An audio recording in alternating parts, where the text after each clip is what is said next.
बहुत सारे पतियों का ये कहना रहता है कि मेरी पत्नी खुद कमा रही है, खुद का मेंटेनेंस कर सकती है, तो हम उसे मेंटेनेंस आखिर क्यों दें? जब पत्नी खुद कमा रही है और इतनी उसकी सैलरी है कि वो अपने आप का भरण पोषण कर सकती है, तो हम उसे मेंटेनेंस क्यों दे? तो ऐसा कोई जजमेंट क्यों नहीं है जिसके अंतर्गत अगर पत्नी कमा रही है, खुद का मेंटेनेंस कर सकती है, खुद का भरण पोषण कर सकती है, तो उसे पति के द्वारा मेंटेनेंस ना दिलाया जाए। तो आज हम एक ऐसे ही जजमेंट की बात करने वाले हैं जिसमें ये बात कही गई है कि अगर पत्नी फिजिकल फिट है, वो कमा सकती है, तो ऐसी पत्नी को मेंटेनेंस नहीं देना होगा। जी हाँ, ये वीडियो आप सभी पतियों के लिए बहुत ही ज्यादा महत्वपूर्ण है, जो पति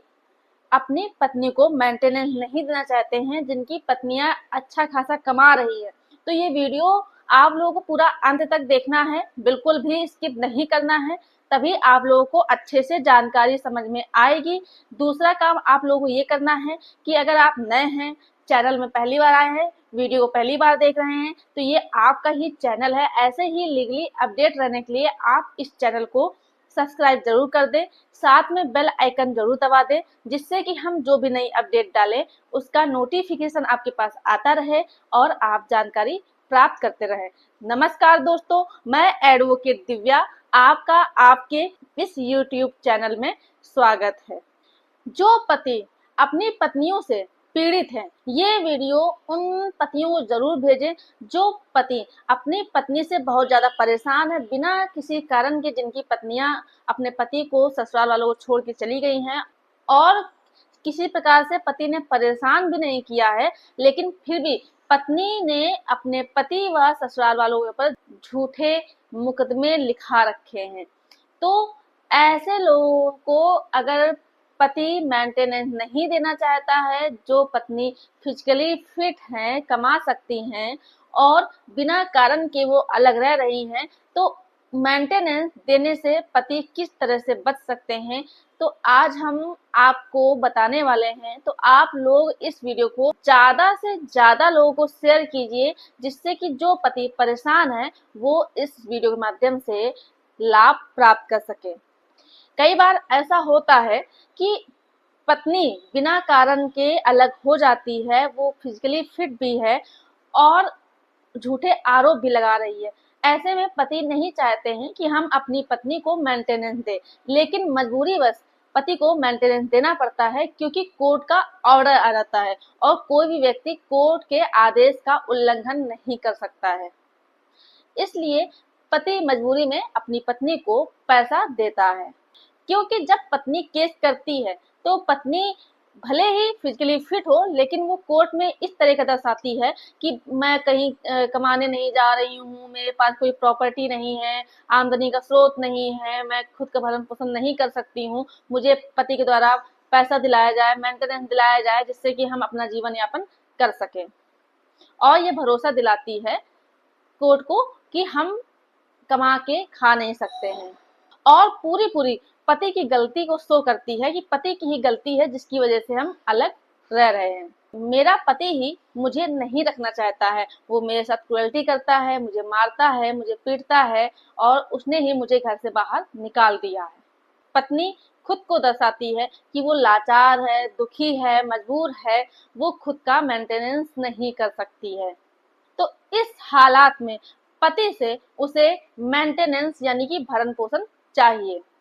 जब पत्नी इस तरह से अपनी बात रखती है तो कोर्ट ज्यादा कुछ नहीं देखती है, वो ये सोचती है कि ये पति है और ये पत्नी है, और पति का ये दायित्व है कि वो अपनी पत्नी का मेंटेनेंस यानी कि भरण पोषण करे, जिसके कारण पति के ऊपर मेंटेनेंस लगा दिया जाता है, यानी भरण पोषण की राशि को लगा दिया जाता है कि वो अपनी पत्नी को इतना मेंटेनेंस देगा। तो अब हम आपसे जजमेंट की बात जो बताने जा रहे हैं, इसमें होता ये है कि पत्नी अपने पति से अलग हो जाती है, फिर इसके बाद अलग होने के बाद अपने पति से क्रुएल्टी के आधार पर तलाक लेने के लिए एक केस करती है। इसके बाद डाइवोर्स के अंदर यानी तलाक के अंदर पत्नी HMA यानी हिंदू मैरिज एक्ट की जो धारा 24 है उसके अंतर्गत एप्लीकेशन लगाती है, जिसमें वो ये चीज लिखती है कि मुझे हर महीने मेंटेनेंस 35,000 रुपये मिलना चाहिए और जो केस लड़ते हैं केस लड़ने का मुझे 55,000 रुपये चाहिए, जो कि एप्लीकेशन में मेंटेनेंस व केस लड़ने की राशि की डिमांड की जाती है। फिर इसके बाद पति की जब बारी आती है, क्योंकि जब कोर्ट में केस चलता है तो सिर्फ एक पक्ष की बात नहीं सुनी जाती है, वहां पर जितने भी पक्ष होते हैं दोनों पक्षों की बात को सुना जाता है। तो जब पति का नंबर आता है तो पति इस बात को बोलता है कि सर हम तो ग्रेजुएट ही पास हैं केवल, और मेरी पत्नी हमसे ज्यादा पढ़ी लिखी है, जो कि पत्नी ने पीएचडी कर रखी है, साथ में एक कंप्यूटर का डिप्लोमा भी है, और साथ में कंप्यूटर का डिप्लोमा होने के कारण पत्नी को एक कंप्यूटर की बहुत अच्छी नॉलेज भी है। और दूसरी बात, जब मेरी शादी हुई थी तब मेरी पत्नी जॉब कर रही थी, यानी कि नौकरी कर रही थी। जब ये हमसे अलग हुई है तब भी ये जॉब कर रही थी। सिर्फ हमें परेशान करने के लिए, हमसे मेंटेनेंस लेने के लिए इसने जानबूझ के नौकरी जहां कर रही थी वहां से नौकरी छोड़ दी है, जिससे कि हमें पति से ज्यादा मेंटेनेंस यानी भरण पोषण मिल सके। इसी वजह से पत्नी ने पहले डाइवोर्स का केस डाला और साथ में एचएमए सेक्शन 24 की एप्लीकेशन डाली, जिससे कि वो पैसे ले सके। फिर इसके बाद फैमिली कोर्ट ने सारे तथ्यों को देखा, दोनों लोगों की बात सुनी। दोनों लोगों को सुनने के बाद फैमिली कोर्ट ने देखा और समझा कि पत्नी अगर पढ़ी लिखी है, ग्रेजुएट है और पति से ज्यादा पढ़ी लिखी है, जब शादी हुई है और जब छोड़ा है तब भी नौकरी ही कर रही थी, लेकिन बाद में छोड़ दी है, तो इस कारण से पत्नी के ऊपर मेंटेनेंस नहीं बनता है और फैमिली कोर्ट के द्वारा पत्नी की एप्लीकेशन को एक्सेप्ट करने के बजाय कैंसिल कर दिया जाता है। फिर इसके बाद पत्नी जब इस ऑर्डर को देखती है तो वो बहुत ज्यादा नाराज होती है और वो जाती है हाई कोर्ट और वहां पर जाकर के इस ऑर्डर के अगेंस्ट में अपील डालती है।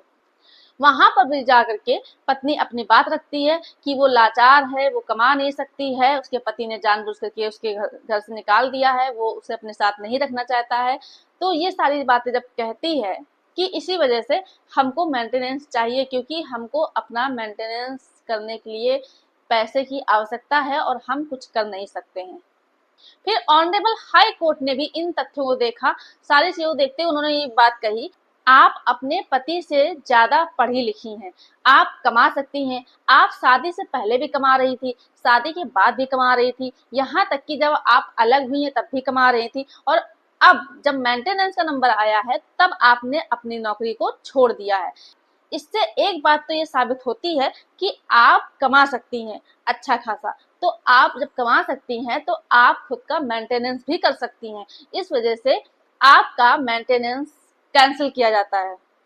इस तरह से पत्नी के द्वारा किया गया मेंटेनेंस का एप्लीकेशन खारिज। तो ये जानकारी आप लोगों के लिए जरूर महत्वपूर्ण रही होगी। अगर आप लोगों को मेरे द्वारा दी गई जानकारी पसंद आई हो तो वीडियो को लाइक जरूर कर दें, ज्यादा से ज्यादा लोगों को शेयर कीजिए, और अभी भी अगर आपने चैनल को सब्सक्राइब नहीं किया है तो ये आपका ही चैनल है, आप इसे सब्सक्राइब जरूर कर दें। धन्यवाद।